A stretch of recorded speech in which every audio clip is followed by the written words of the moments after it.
Hello participants and welcome back to this e-learning course on chromatography. Today we are going to have a discussion on one of the applications of chromatography, one of the highly assessed chromatographic technique, high pressure liquid chromatography. If you look into it very carefully, you may also visualize the term as high performance liquid chromatography. So for us, the first task is to justify these two words, pressure and performance. And definitely, in the very initial phase of this video, we are going to justify it. Friends, we are very much aware regarding the introduction of chromatography as it being an analytical method used to separate compounds physically prior to measurement. It satisfies the purpose of separation and quantification of the target that are under observation. History of chromatography, as you all know, regarding the first experiment that was performed by a Russian botanist Mikhail Svet, who is today considered as the father of chromatography. He has used calcium carbonate as the stationary phase. The leaf extract mixture was considered and made soluble in ether and was allowed to pass from the top end of the column, and for its smooth passing extra ether in the form of eluent was added, and it was observed that the mixture got separated into several different colored components, and hence it was the first experiment that helped in deducing the word chromatography. Later on, it was given a position in the class liquid solid chromatography. Not going into much of the history and the introduction, as we have already done that, let us move further. We know these terms that are introduced in chromatography. Stationary phase can be a solid or a liquid coated on a solid. Mobile phase can be a liquid. Chromatogram and retention time. Friends, over here, these terms are placed in context to HPLC only. HPLC, when under study, it can have solid or liquid coated on solid as a stationary phase, liquid as a mobile phase, chromatogram and retention time. And chromatogram, the new terminology for us, will be also discussed in detail in this topic of HPLC. We already know that column chromatography existed. Here you have some physical parameter details of column chromatography. But if you look over here, you have a picture which shows that the mixture on passing through the column gets separated into two or three components as present. But although this technique existed, there were some loopholes in this technique which demanded for a better technique.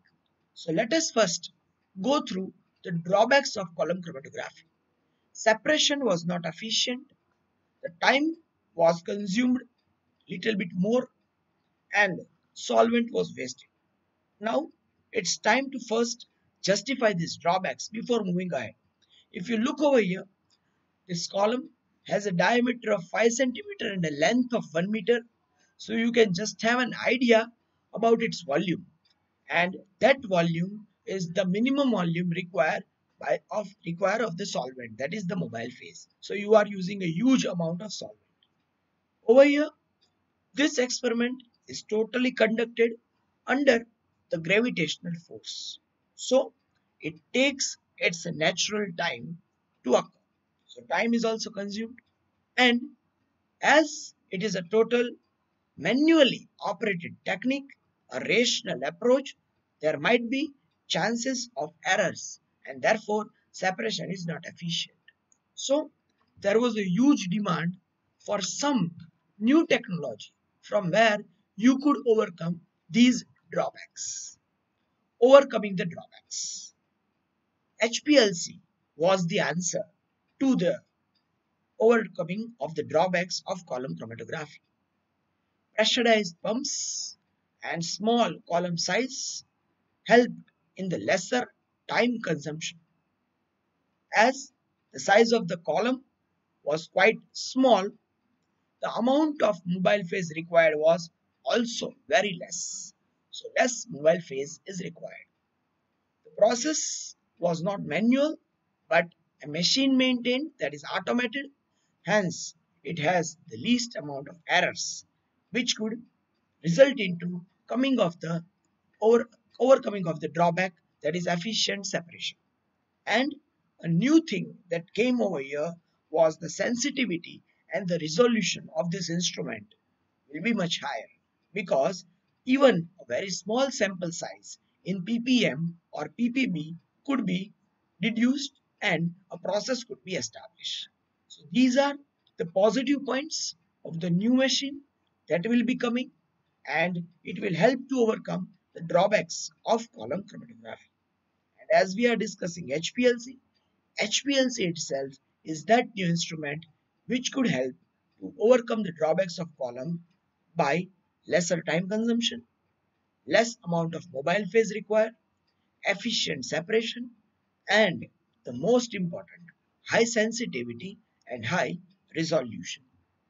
Now, let us first explain the alphabet P in HPLC. As you all know, over here you are applying pressure so that the movement of the mobile phase becomes little faster, and hence the P of the pressure is justified. Now, what about the performance P? Friends, this instrument is overcoming the drawbacks of column because of its high sensitivity and high accuracy. So, on the comparison basis of performance, it is performing much better than column, and therefore performance word is used. We can take example, high accuracy and high sensitivity. I will give you a very beautiful example. We all and our students are conducting titration experiments in the college or our institute. If you will see the volumetric practicals they conduct, what reading they write in the book and come out is not a matter of discussion. But if we ask them to perform the experiment of the titration and we ask for the endpoint reading, sometimes they will come with 16.2, sometimes they will come with 16.6, sometimes they will come with 16.4, 16.8. So the value keeps on changing. Nevertheless, the report on a paper is a different chemistry, but we are not concerned with that as of now in this discussion. But the industries and the researchers do not allow this difference of 0.02. Hence, you needed some instrument, some computer based technology which could reduce this error. And if you ever get a chance to note the reading of HPLC, please note there will be a difference of not more than 0.0001. Hence, the accuracy has increased. Point number 2. It can even analyze a sample which is at a ppm or a ppb, that is 10 to the power minus 6 and 10 to the power minus 9. So it's quite sensitive. So being accurate, being sensitive, the performance is increasing. So this is how HPLC can be either coined as high pressure liquid chromatography or high performance liquid chromatography. What are the scope of HPLC? If HPLC is lent by a candidate, compatibility to apply and work in the mentioned areas increases, because in these industries or areas, application of HPLC is must. Pharmaceuticals, biochemicals, food products, industrial chemicals, forensic chemistry, and environmental science. I am interested in delivering one example from each, but we will compile that part at the end along with the HPLC applications. So as of now, these are the scopes of HPLC which a person learning the technique must understand first. Now, what is the concept or the mechanism that occurs in a liquid solid chromatography or a liquid coated on a solid chromatography? Separation of the compound take place as they move at a different rate in the column. If you observe, there are two spots, red and blue, means two component mixture. When it enters from the one end of the column and moves to the second end of the column, you can see the red component is coming out, but the blue component is not coming out. It means the rate of interaction of red and the blue with the stationary phase is different, and hence they move at a different rate. Now, a question comes in our mind that in the column chromatography, the column was vertical, and here the picture has become horizontal. Why so? Generally, if you put or you keep a column vertical, then the mobile phase travels along with the gravity. But over here, you have pumps that are going to pressurize and throw the mobile phase. Hence, you did not know, or it is not essential that you should keep the column vertical. Even if it is horizontal, no matter. Pumps are there to maintain the flow. Over here, until and unless we complete this video, or rather to say the talk, please keep in mind very well that the stationary phase has its impact on the samples in the separation phenomena, whereas the mobile phase only acts as a carrier. In a simple rational column chromatography, you do not have any graphs, but over here you will get a graph on your computer monitor. Mind very well that the sample that comes out first is seen first in the graph, and the sample that comes out later is seen later in the graph. And this graph representing the time taken by a sample from one end to another end is called chromatogram. We already know the time taken by a sample from one end of the column to another end of the column is retention time. But I am speaking the graph that represents the time taken by a sample from one end of the column to another end of the column. That graph is called chromatogram.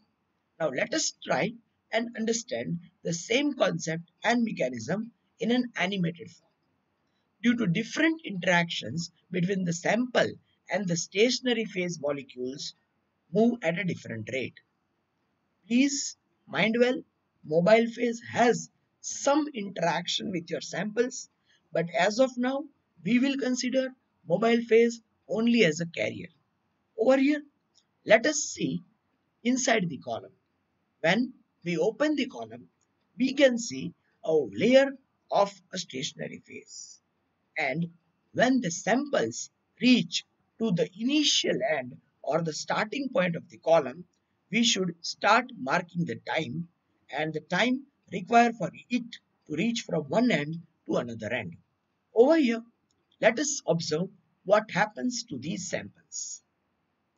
This is the stationary phase, and now sample comes and another sample also comes.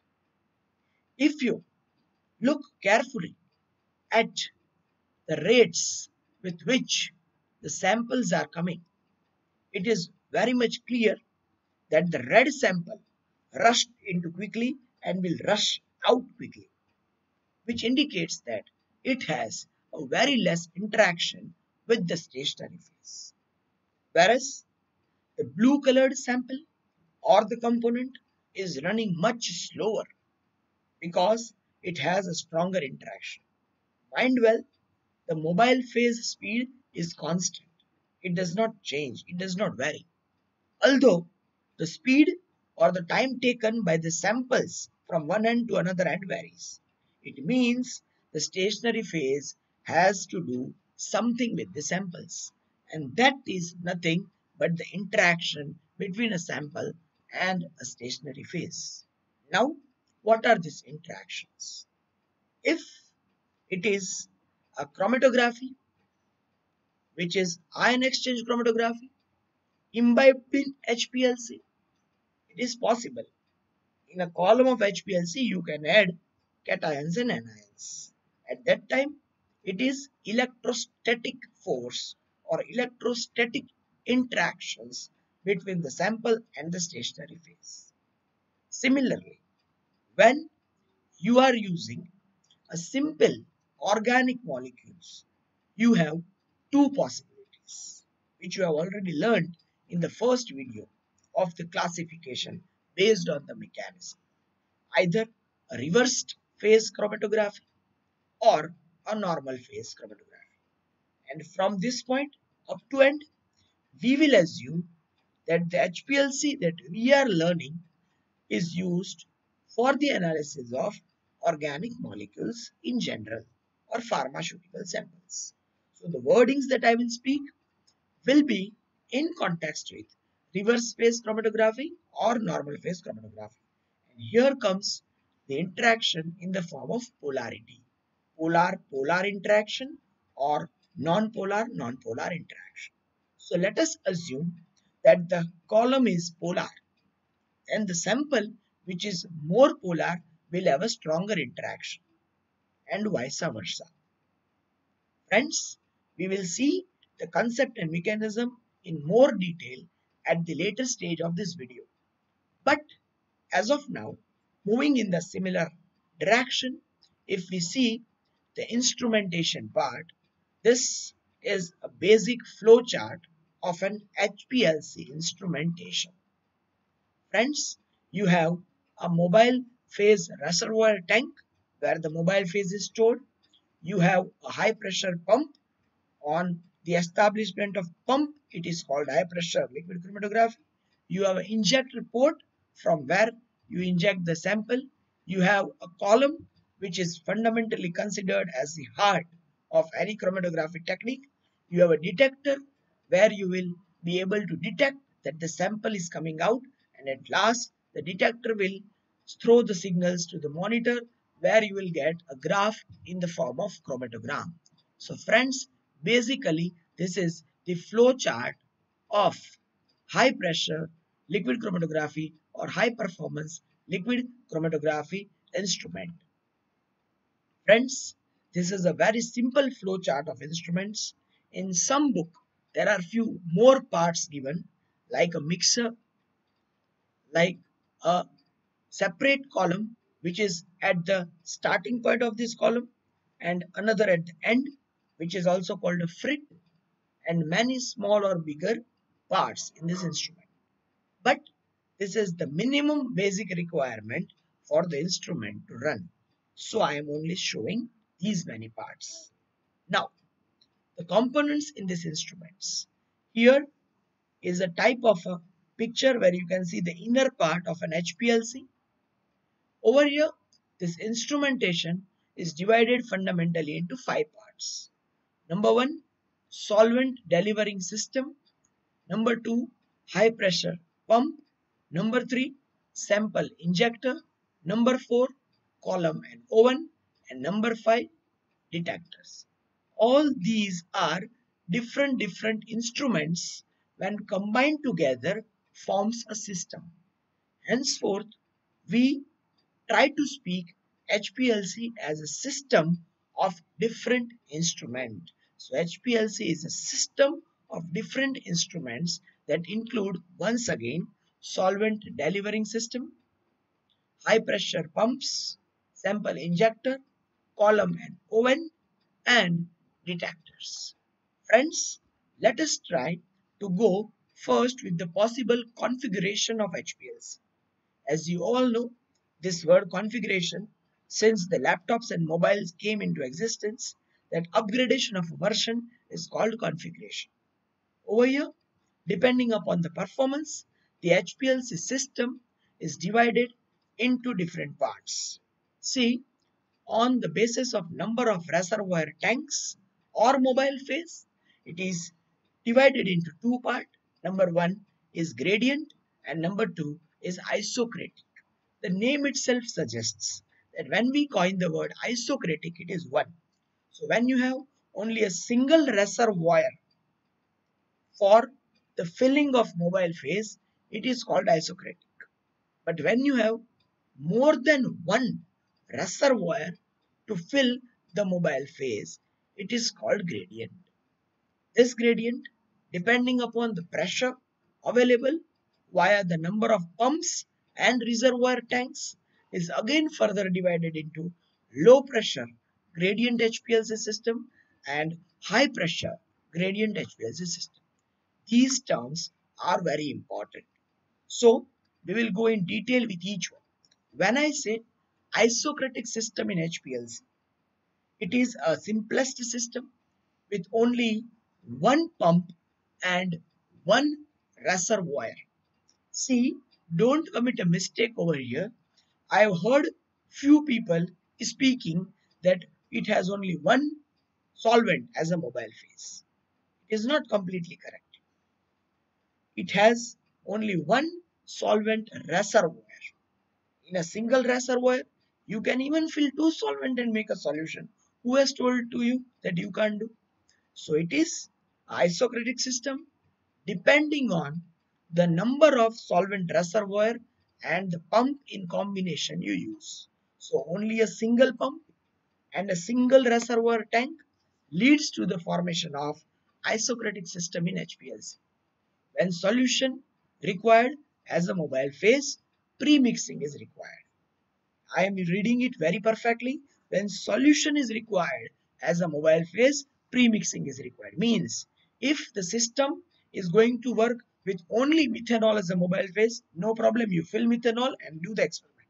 But sometimes you require a combination of methanol and water. Then what you must do? You have to pre-mix them and bring. When there is only one solvent as a mobile phase, it is okay. But when there are two solvent, means it is now a solution. Then you need to pre-mix it in a beaker and add over here. So friends, it becomes a little tedious task. Why it becomes a little tedious task? That is also important. This mechanism of HPLC is based on polarity, which we saw just now. Now, sometimes a better result is coming while changing the ratio of the mobile phase. People say that if you are using a single mobile phase or a single solvent in a mobile phase, sometimes you do not get good results. So you have to combine two mobile phase to change the polarity. If you are doing an experiment, you are taking the solvents in the ratio 50-50, and suddenly after the experiment your mentor comes and tells you it has to be 25-75. Either you have to mix again in that same bottle, which might result into a commitment of error, or else you have to keep it aside, throw and take another mixture. So somewhere it was observed that in an isocratic system, as there was only one reservoir, solvent used as a mobile phase was wasted, and it was not a good thing for industries because every penny counts for them. So they came up with a upgraded version which was called as gradient system in HPLC. Gradient system was again divided into two, low pressure and high pressure. But before we go into low pressure and high pressure, what is gradient system? Friends, gradient system is a kind of an HPLC configuration where there are different bottles for different solvents. One bottle will always contain one type of solvent. There is a single reservoir for a single solvent. But again, it is divided into low pressure and high pressure. Over here, if you look, it's a low pressure gradient system. Why? Over here, you have overcome the difficulty of mixing. So now there are four solvent reservoirs, but the pump is one. Then what happens? If you go back, there was one bottle and one pump. So 100% efficiency of the pump is used to suck out the mobile phase from this bottle. But over here, as you have only one pump and four bottles, your efficiency is divided 25, 25, 25, 25%. And that is not a good signal. So what is now to be required? If you look into it carefully, one pump controls four reservoirs. So the pressure drops. Mixing is done separately before it reaches to pump. That is not a matter of problem. But the matter of problem is dropping of the pressure. So to come back to the original theme and to coin it and to justify it to be high pressure liquid chromatography, pressure was required. And so they jumped from low pressure gradient system to high pressure gradient system. Over here, the results were excellent and accurate. Pressure was also very much built up because the number of pump equals to number of reservoir. Here there are three reservoir and three pumps. So there is no more issue of dropping of the pressures. So this is how, friends, there are three configurations which are explained over here. First one, isocratic system in HPLC. Second one, low pressure gradient system in HPLC. And third one, high pressure gradient system in HPLC. And most appropriate for research and industry is this high pressure gradient system in HPLC. If you compare the flow diagram in all, it is the same. Mobile phase to pump, pump to injector, injector to column, column to detector, and detector to reservoirs. Here comes another important point. Over here, in a very light greenish color, I have mentioned oven. And why oven is required in some of the experiments in HPLC? Sometimes there are few samples that you are using for analysis which clots or freezes at room temperature. If you are using such samples, you require the oven to remain a little hot so that those samples or analyte do not clot. If they clot, results will be disturbed, results will be manipulated, and the system will be destroyed. So to overcome these things, an oven is always kept and the column is placed inside the oven to maintain the column temperature. Remain things are as such. Friends, three systems, that is isocratic, low pressure and high pressure. Solvent delivering systems. There is a solvent reservoir. In this solvent reservoir is nothing but a glass bottle with a valve. It is anti-corrosive and it is transparent. See, the bottle has to be transparent. So you come to know that the mobile phase level is going down, you need to refill it. It has to be anti-corrosive. Otherwise, if the bottle material gets corroded and that particles somehow enters into the column will get damaged. So generally, glass bottles are prepared or used in this technique to avoid such corrosion type happenings. Now, solvent reservoir is the first thing that is present in HPLC. From solvent reservoir, you go towards pump. From pump, you go towards degasser. From degasser to mixer, and from mixer to pulse dampener. Friends, this degasser is sometimes placed before the pump or even before the solvent reservoir. I will tell you why. Generally, it is that degasser is always placed before the solvent reservoir. The question is why? Degasser helps in removing the small dissolved gases from the solvent delivering system, that is the reservoir, so that air bubbles or gas molecule bubbles do not enter into the column. So we have justified two terms. One is solvent reservoir, second one is degasser. Mind well, nevertheless, degasser over here is placed a little bit lower, but it is generally placed above the solvent reservoir.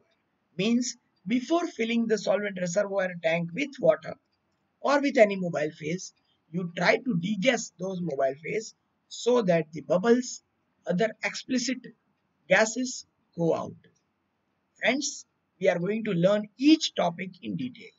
But over here is another important term in the between. Binary, ternary and quaternary.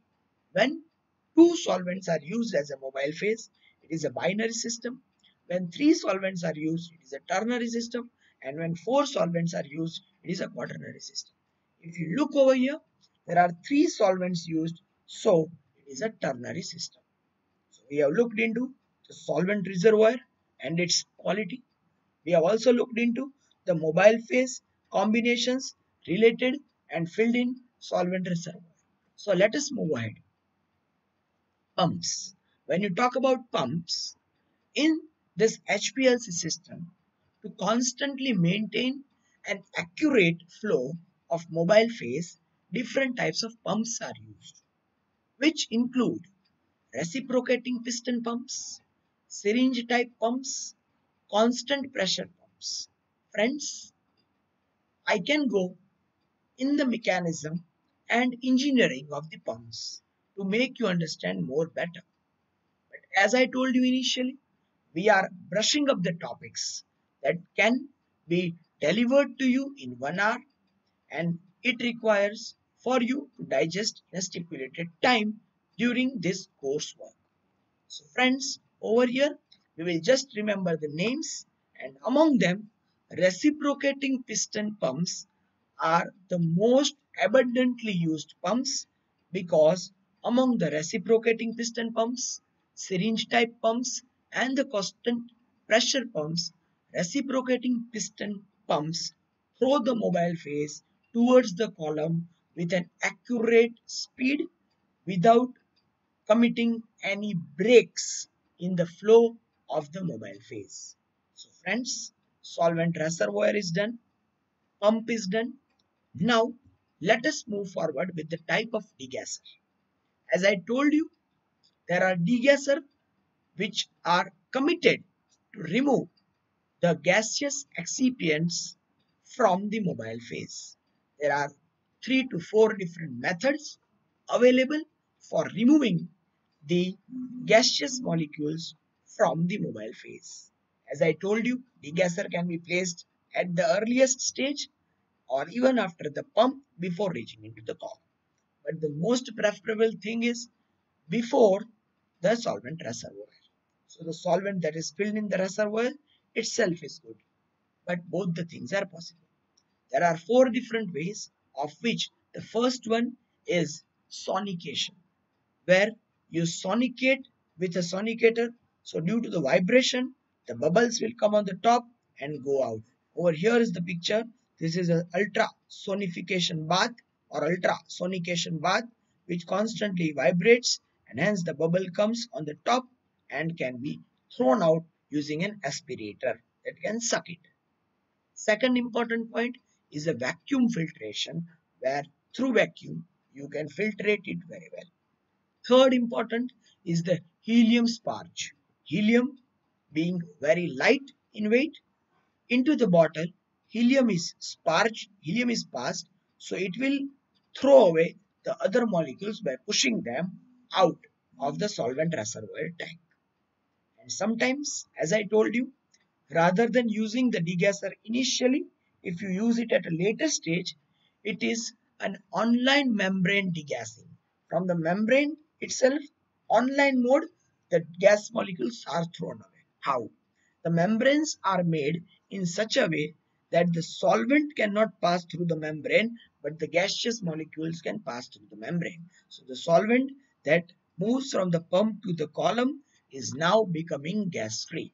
So these three are the initially placed instruments of degasser with a purpose to store a gas-free mobile phase initially into the reservoir, whereas this membrane-based online degassing technique can be used in between also. So friends, we are done with solvent reservoir, pumps, degasser. Now we are interested in this mixture, and this mixture is over here. The 3 solvents that are coming with an ultra high pressure from this pump is mixed and then sent to the injector. Why? If you are not mixing it, then the ratio won't be maintained. This mixture is connected to this computer through a special device, so that this mixture can suck up the required amount of solvent from each. If you give a command that 20% from A, 40 from B and 40 from C, then the mixer will only mix in the ratio 20, 40 and 40. So this is how the mixers are also of quite importance. Now we are coming towards injector. Pulse dampener is left. We will come to it over here first. It is used for the smooth functioning, balanced pulse and stable baseline. Whenever you monitor on the screen the graph of an HPLC system, you will see a straight line. To keep the line straight, error-free, dampening should be controlled. And for that, controlling of dampening or pulses, that are the waves. Balancing them, a pulse dampener is used. So friends, now coming to injector. There are fundamentally two types of injector. One is a manual injector. People call it Rheodyne injector. And second is a auto sampler. Industries today are preferring auto sampler because at a shot you can store more than 100 samples on it. But in this manual injector, every time you need to inject one sample. So now let us study in detail the mechanism of injectors. Injector mechanism. Over here, I am showing you two different types of pictures showing the same mechanism. But the one on the left hand side is generally used when you have a auto sampler type of system. Here we won't be going much into detail of what is auto sampler or what is a manual. We are interested in learning the mechanism of injectors. For this, let us go a little bit back for a while. Here, if you see the mobile phase through the pump, through the injector, through the column, through the detector and towards the waste bottle and the graph on the monitor. So this is the route of the mobile phase. Friends, as and when you start the machine, you are not supposed to directly inject the sample. First, you are supposed to pass the mobile phase through the system so that the column gets completely saturated with the mobile phase. Even before that, there is another thing to be done. Industry people might be knowing, it is purging. But as I told you, we are just brushing up the topics. I'll directly start with saturation. Friends, as I told you, when you on the instrument, first of all, you have to pass the mobile phase through the complete system so that the column gets completely saturated. Once the column is saturated, then and then only you can analyze the sample. So let us see what is the position of this injector when the saturation phenomena is going on. If you look over here, you can see that from the pump, the mobile phase is coming towards the injector and it is directly going into column. Please observe the blue lines. From the pump, it is coming and going directly to the column. It is not intervening or interacting or carrying with it the sample. But during this phenomena, when your system is undergoing the saturation mechanism where you are just saturating or loading the column with the solvent or mobile phase, you have an opportunity to fill the injector with your sample. Hence, over here in this injector mechanism, there are two words, load and inject. This picture is fundamentally the picture where you are just loading the sample, just keeping the sample. So over here, if you look very carefully, when the mobile phase from the pump was directly going into the column, it was passing through injector, but it was not interacting with the sample.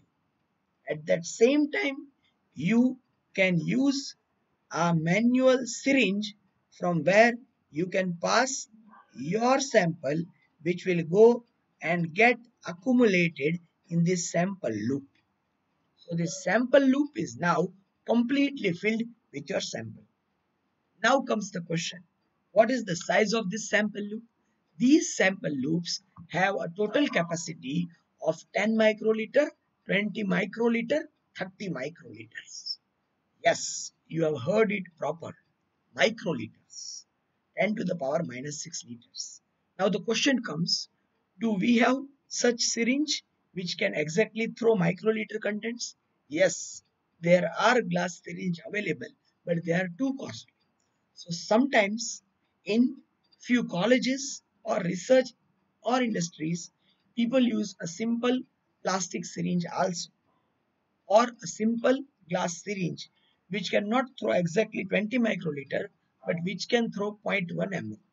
So the loop capacity is 10 to the power minus 6 and you are throwing 10 to the power minus 1. So what for 10 to the power minus 5?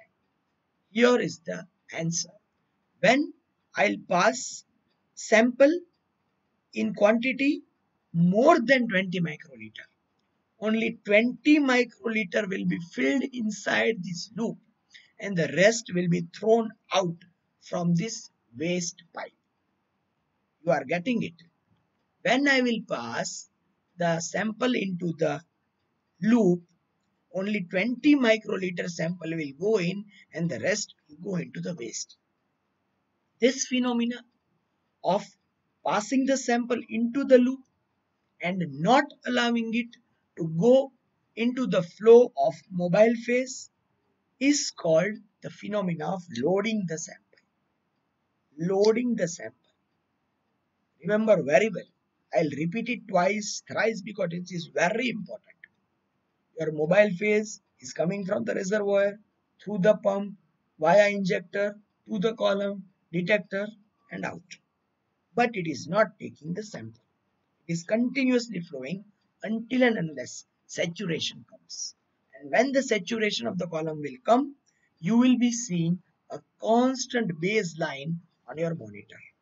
And during that course of 7 to 10 minutes, you have the permission to load the sample as I taught you. So this first picture over here in a manual injector and same over here are nothing but the load position. You are loading the sample. Once your sample is loaded, you are confident that you are getting a baseline. You will get the baseline very clear only and only when the sample has saturated the column completely. So you can consider a state baseline as a message that the column is saturated with the mobile phase. Now you will manually, using this black knob, turn this valve in the manual injector. So what will happen? There will be a diversion created inside that injector.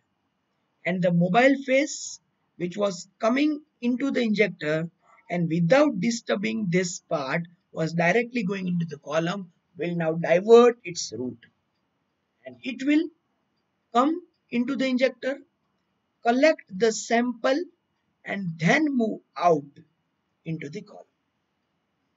So you can see, you can understood very well that over here when you loaded the sample was inside the injector and the mobile phase was just passing towards column. But when I gave the command inject it, this has got diverted. It has taken the sample along with him and is moving out. So the first picture over here in a manual injector and the first picture over here in an auto sampler is load position.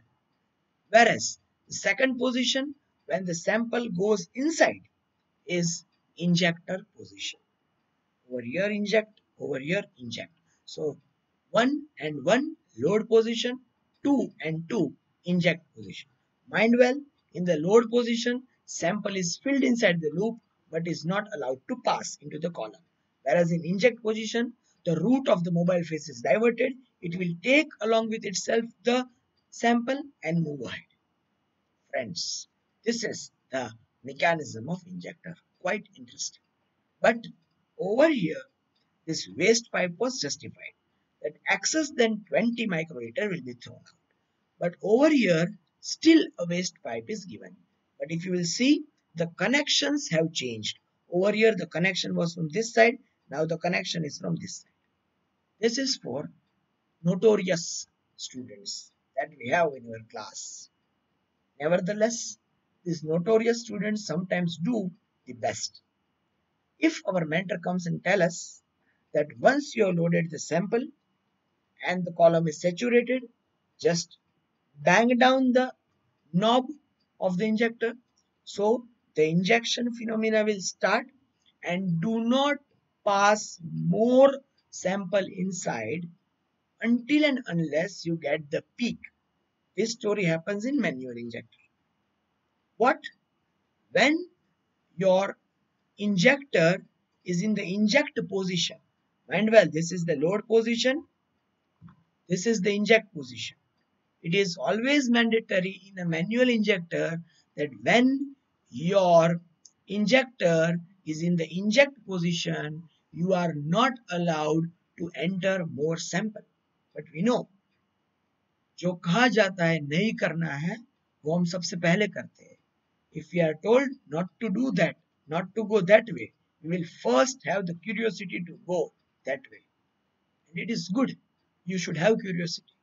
But for betterment of your curiosity or to justify your doubt, the industry or the researcher or the institute cannot pay a price of an instrument which is nearly 10 to 12 lakhs.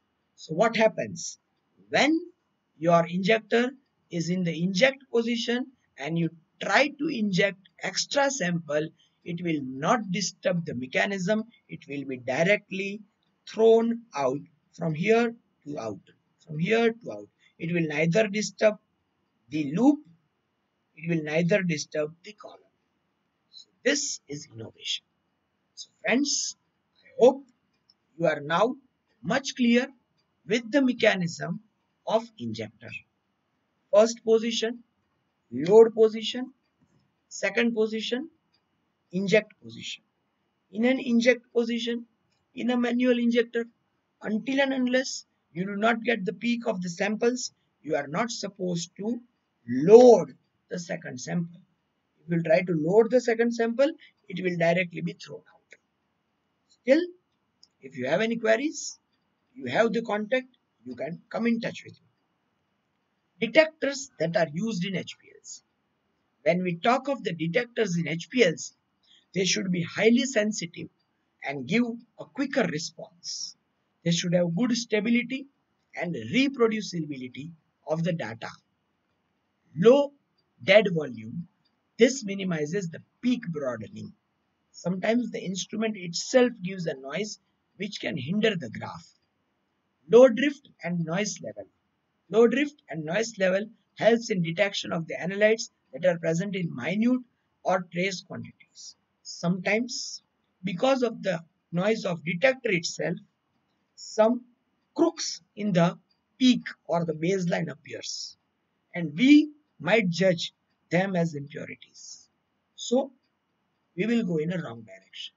But if the instrument or the detector has the lowest noise and the lowest drift, we can overcome this issue. Which are the different types of detectors that can be used with HPLC? You can use UV visible detector, you can use photodiode array detector, you can use fluorescence detector, you can even use mass spectrometer.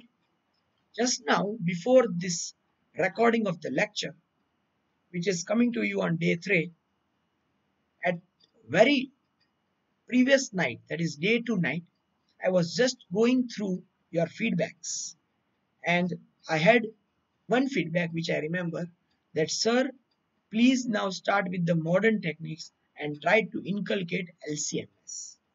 Definitely in the future phases when I'll be upgrading the course, I'll go for LCMS. But as of now, we are doing HPLC, and even here with this HPLC, we can combine the mass spectrometer, so it becomes LC and MS. So LCMS is nothing bigger rocket science. Only combining of a mass detector with HPLC converts it into LCMS technology, liquid chromatogram mass spectroscopy. Evaporative light scattering detectors, conductometric detectors, optical detectors, chiral detectors for identifying the R and the S nomenclated organic molecules, and electrochemical detectors. So friends, this is a very wide range of detectors which are compatible for HPLC. This is the reason why most of the pharma, chemical and other industries prefer HPLC. The reason is different samples can be analyzed with different varieties of columns, and that is possible in HPLC. But the separated sample when comes out has to be detected, and this HPLC has the compatibility with all these detectors, and hence It is one of the widest and the largest used and applicable technology in industry and research around the globe. Moving further, this is chromatogram in HPLC. Friends, chromatogram is the graph that we get. Over here, there is a signal output on y-axis and the time on x-axis. This part determines the area of the peak. This is the height of the peak. Now, if you are measuring the time, retention time, you have to measure from this point up to this point. The starting point of the peak and the end of the peak are not calculated for the retention time. You have to calculate it from the center of the peak. So from this point in the center up to the origin is the time taken by a sample from one end of the column to another end of the column. Friends, this part is in this graph not related to impurities, but it is a representation generally used by the physicist or the electronics people while drawing a graph. It shows the time lapse. Mind well how I will explain. If the first peak is coming after 40 minutes, you cannot draw a graph of 40 minutes on a paper. So you can just draw up to 1 minute, this crook, and 39 minutes. So this crook suggests that from 1 minute to 39 minutes of time lapse, there were no compounds detected. So mind well, this is not an impurity. It is a crook that suggests time lapse. This is a fundamental chromatogram picture that helps you in understanding.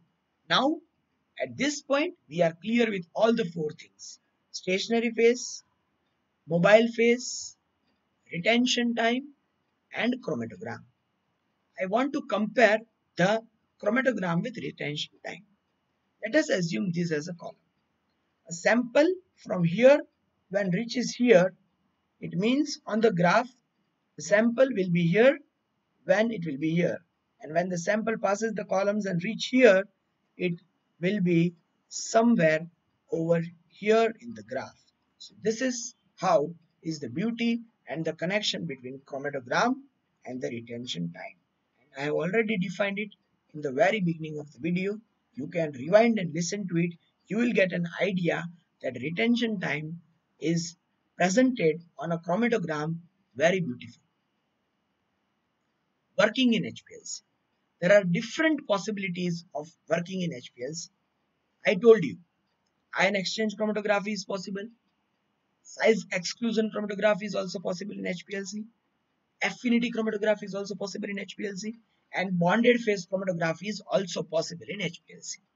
You only need to change the columns one by one to execute these four different mechanism based chromatography in the single instrument HPLC. See this scope. This is called scope. One instrument having different scopes based on the mechanism. But we are going to focus over here only on one part, as I told you in the starting, polarity and non-polarity. And therefore we will go with bonded phase chromatography. When we say bonded phase chromatography, it is again further divided into two: normal phase chromatography and reversed phase chromatography. Friends, reversed phase chromatography. In a reversed phase chromatography, stationary phase is always non-polar. And as you all know, non-polar are generally those chemical molecules that remain away from water, and hence we call them as hydrophobic. So remember very well, when in bonded phase chromatography we are talking of a reverse phase chromatography, the stationary phase is non-polar. That is, in your column you must fill a non-polar stationary phase. And as you know, when you have a non-polar stationary phase, your mobile phase has to be polar. And therefore, your mobile phase will be polar and by nature hydrophilic. So, this can be learnt in many ways. Reverse phase chromatography has a non-polar stationary phase and a polar mobile phase. Reverse phase chromatography has a hydrophobic stationary phase and a hydrophilic mobile phase. Moving further, normal phase chromatography. Normal phase chromatography is totally opposite to what we have observed in reverse phase chromatography. In normal phase chromatography, the stationary phase changes to polar, and polar means hydrophilic. Mobile phase changes to nonpolar, and nonpolar means hydrophobic. So please remember these terms. These are very important questions on highly application basis can be asked on this simple concepts of reverse phase and normal phase. Friends, let us assume an example that when we have a polar stationary phase, then among the two samples A and B, if B is more polar, it will be returned back. It will stay back in the column, and if A is less polar, it will move ahead. This is what is interaction in reverse phase chromatography and normal phase chromatography. Still moving further, working in a reversed phase stationary phase. When you have a reversed phase stationary phase, it has to be nonpolar. So C18, that is octadecyl, C8 octa, C4 tetra. These three make columns are totally nonpolar because they are only made of lengthened carbon. And when they are only made of lengthened carbon, that carbon chain being nonpolar, your stationary phase will be totally polar. But when you come down, you can observe that phenyl rings tetramethylsilane and reaching cyano, it becomes polar. Friends, whenever you get time, even in between this video, you can pause and do, or even after the completion of video, go back to the first video. And during the end of that video, when I was explaining the bonded phase chromatography with two animations, I had shown you that when you are working in a reverse phase model, C18 was stuck onto the binder with the inner part of the column. But when I swapped from reverse phase to normal phase, I used cyano. See it, check it. So from top to bottom, you are moving from non-polar to polar. Might be TMS comes up and phenyl comes down. It is not a matter of serious discussion, but C18 if used as a stationary phase, it is reversed phase, and cyano is used as a stationary phase, it is very less to consider it to be a reverse phase. You might have to consider it to be a normal phase. So I am just going down. The phenomena of reverse phase as a stationary phase decreases, and normal phase as a stationary phase increases. Someone was asking me in the feedbacks that can you explain silica as a binder? Yes, it can be explained. Silica has dual role beta. When silica is used on a TLC plate, it is a stationary phase. The same silica mixed with a gypsum can act as a binder also in a HPLC column. This blue part is the inner wall of the stainless steel column. Columns have to be made from stainless steel, so corrosion does not take place. Inside this wall of the stainless steel, silica containing gypsum as a binder will stick onto it. And onto silica gypsum combination, you will have this C18. So C18 will react with your sample and not silica or gypsum. So the mechanism you decide will be based on C18, C8, C4 and not this binder. The outermost part C18 at 37 that is non-polar will react with the sample. So this is an explanation of working in a reversed phase with a stationary phase. Working in a reversed phase, you can use different mobile phase depending upon their polarity. As it is reversed phase, your mobile phase has to be polar because your stationary phase are non-polar. So acetonitrile, methanol, tetrahydrofuran and hexane can be used. Even here I have tried to manage from highly polar to non-polar. When I'm using N-hexane as a mobile phase, I might use polar stationary phase. But when I'm using acetonitrile as my mobile phase, I'm sure that I am in a totally reverse phase mechanism and my stationary phase has to be non-polar. But friends, over here you cannot use chemicals which are impure. You need HPLC grade solvents. Even water is from HPLC grade, binary, ternary and quaternary. Here it is tertiary, but generally we speak ternary. And you get a wide range of polarity because you can mix 2, you can mix 3. This is also a very good concept. Sometimes, if in my lab I have only 2 solvents, one with polarity 9 and one with polarity 7, and someone suggests me that going with polarity 8 will give you a very good result, then I should not go out and buy the 8 polarity solvent. If I have the 9 polarity and 7 polarity solvent, I mix them 50-50%, I will come with an 8 polarity solvent.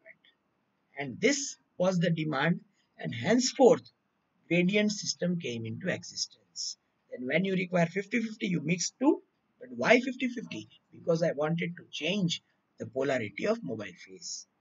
I have told you that for us mobile phase is a carrier, but mobile phase do interact with the sample. And during that time, you need to change the combinations of your mobile phase contents. So friends, this was about the mobile phase that is required in HPLC instrument, generally working in a reverse phase model. Separation mechanism. Friends, over here, if you see, these are the small pores inside the column. Your stationary phase is non-polar. If your stationary phase is non-polar, among the two samples, the sample which is more non-polar will stay in and the sample which is less non-polar will go out first because of its interaction. You look over here. Among the two samples, sample A is less polar. The one which is less polar is more non-polar. And the sample which is more polar is less non-polar. Also remember this combination. If I say delta, then you have tau. If I say tau, then you have delta in NMR. If I say 2 tau value, then it is 8 delta value. 8 tau value, then 2 delta value. Similar is over here. If I say I am polar, then someone will say, no, you are less non-polar. Obviously, right? If I say I am non-polar, no, you are less polar. Similar thing is happening over here. This bonded phase is non-polar. So among the two samples, the sample which is non-polar will stay in and the sample which is polar will move away. So among A and B, the sample which is less polar is more non-polar. Yes. And hence, the more non-polar sample will stay in and the less non-polar, that is more polar, will move fast. Friends, this polar non-polar can also be explained on the basis of hydrophobicity. So over here, when I say that my bonded phase, that is stationary phase, is non-polar, I mean to say it is hydrophobic. So among the two, the sample which is more hydrophobic will stay in and the sample which is less hydrophobic, that is hydrophilic, will move away. And we know polar are hydrophilic. So polar will move away and hydrophobic non-polar A or less polar A will stay in. So the words that I explained earlier in that animated video with polarity and non-polarity are explained again in the terms of hydrophobicity and hydrophilicity. Moving ahead, understanding the mechanism of the same concepts via functional group. Sample having carbon, alkyl chains or aromatic ring are more hydrophobic. Samples having COOH, NH2 and OH are less hydrophobic. So, depending on this, I have coined a very good example. Among these two samples, one is phenol and one is substituted phenol, which will have more attraction with the stationary phase. Here comes the formula like attracts like. Phenol is polar as we all know. This is also polar, but this two isopropyl group and one methyl group, which are only made up of alkyls, makes it non-polar. So, If this is comparatively non-polar than phenol and your stationary phase is C18 octadecylsilane, highly non-polar, then non-polar will interact strong and it will interact less with the weaker. As the sample is interacting less with the stationary phase, it will come out first, and the one that is interacting more will come out afterwards. So the peak of sample number 2 is coming at a later stage and the peak of sample number 1 is coming earlier. So this is retention time and hydrophobicity or retention time and non-polarity. Effect of stationary phase. My sample is highly non-polar and I am changing the stationary phase. If my sample is highly non-polar and my stationary phase is also highly non-polar, like, it will have a strong bond.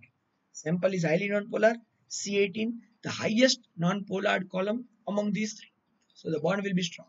When I shift from C18 to C8, I am decreasing the non-polarity. So its attraction with the sample becomes less. And when I move from C8 to C4, I am again decreasing the non-polarity of the stationary phase. So again, the attraction will decrease. So this is the effect of stationary phase nature on the sample. Over here, when the attraction is more, the sample will be retained more and will come out late, showing high retention time. Whereas over here, as it has a weak interaction, the sample will come out quickly and show a lesser retention time. Friends, these are the applications of HPLC. HPLC can be used in pharmaceuticals, food, flavor and fragrances, environmental analysis, forensic science, clinical analysis, petrochemicals, bioactive natural products, cosmetics, and scientific research. Friends, when I was going through the scope of HPLC, I told you that I'll be explaining each scope in detail during the application part. But I can see on the screen that the video has become the longest recorded video among our 3 videos. So, owing to the capacity of a listener, we will make a separate video at a later stage explaining each application of HPLC.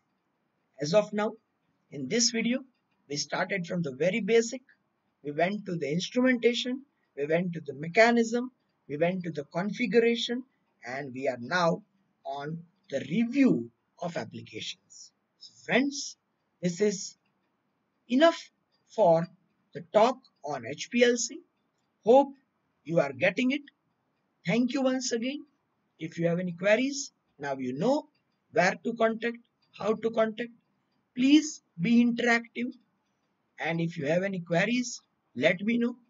I am trying to improve on the basis of your feedbacks. Although if you are still having more, you can contact me at any time. Yes, I am trying to justify the doubts. Today I received few doubts in the morning as well as yesterday night, that was the day to night, regarding paper and it to be justified as partition chromatography. I have reverted the answers. Hope you are satisfied. If not, you can again bang me with the questions. I will come with more solutions. Friends, even after delivering a message to you regarding the timings of the 10th day test in the early morning, I have received few messages regarding the change in time. Don't worry, it is up to us. We will be making schedules according to your conveniency and our conveniency, and we'll get back to it. But our humble request is 3. Number 1, it's a humble request that you please watch the complete video for proper understanding. We have seen few candidates that are marking the answers within the 30 and the 40 initial minutes. It is really a bad thing from your side. Number 2, please fill up the feedback forms. The number of feedback forms are less and the number of tests appeared are more. So please cooperate with us in this matter. And number 3, if you have any queries, please try to send us. We will try to solve it as early as possible. I am thankful to you all for your patience listening. Thank you.